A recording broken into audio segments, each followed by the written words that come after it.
Hi, welcome to Church Creative Guy. Let's make some Coroplast towers.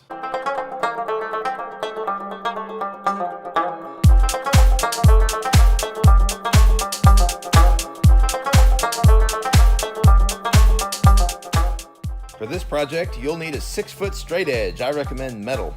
Scissors, an X-Acto knife, clear packing tape. Get opaque if you can. Optional, nylon bolts, washers, wing nuts, and zip ties. So our church was doing a worship series on origins coming from the book of Genesis. And we wanted to ask, what could we do on stage visually to connect with that theme? And I started thinking, origins, Genesis, building blocks. Why don't we just make some giant shapes and towers out of Coroplast? It'll be simple, a beautiful, clean design. It won't clutter up the stage, and it will connect right along with our theme. Coroplast is actually a brand name. There are lots of different kinds, even colors if you like. The best place to get it is from your local sign shop. They sell it in 4x8 sheets, and it will cost you about $20 a piece for the white. Coroplast just means corrugated plastic. It's the stuff that looks like cardboard, but it's actually plastic, and it's got little flutes in it like cardboard. It is my favorite design material, hands down. It's light, you can shine light on it. It's somewhat translucent, so you can uplight it or backlight it. It is waterproof, it's super tough. You can cut it easily and shape it. It is one-stop shopping when it comes to stage design. With Coroplast, you're basically only limited to the shapes you can think up in your head. It cuts super easy, so if you take your straight edge and your X-Acto knife, and you can cut all the way through it like this to make a nice, clean cut. But you can also score it, which means when you cut it, you don't go all the way through. So I'm just going to cut maybe through the top layer. And now you can bend it and you've got a corner. Pro tip, if you bend it against the score, now you've got the same corner, but you don't see the cut line. It's really easy to cut straight edges with the flutes too, because all you need to do is grab your scissors, stick them in the top of one of the flutes, and it just zips right through, and now you've got, boom, perfect score.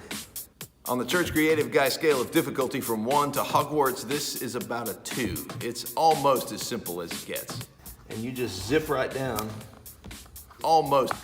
Well, that was a fail. Almost as simple as it gets.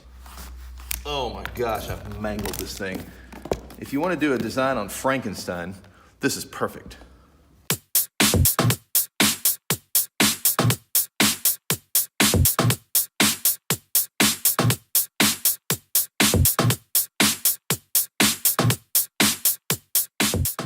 Here's our big tower. Here's our rectangle that we made. You might notice that the lid doesn't perfectly cover the top, but that's okay, because from the perspective of the people in the pews, they won't ever see that. Here's about a 4-foot square that we made, but you'll notice it's only 3-sided because the back didn't need to be enclosed. Here's the short tower we made from the other side. It's just a triangle. Pro tip, if you're gonna put a light in the bottom and uplight it, create a top for your Coroplast tower and cover the inside with foil. That way the light will reflect back down into the structure.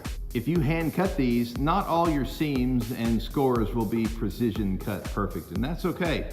Just remember the 25-foot rule, which basically means if a person in the audience is 25 feet away, they're not gonna notice tiny little details like that. Hey, thanks for checking out this video. I hope you were blessed by it, and I hope you were able to think of some ways that you could use Coroplast in your stage design to let the message of God speak visually. And if you enjoyed this video, click subscribe. We've got more coming on the way. Hit like and share it with your creative team. As always, pray for creativity, and may God get the glory.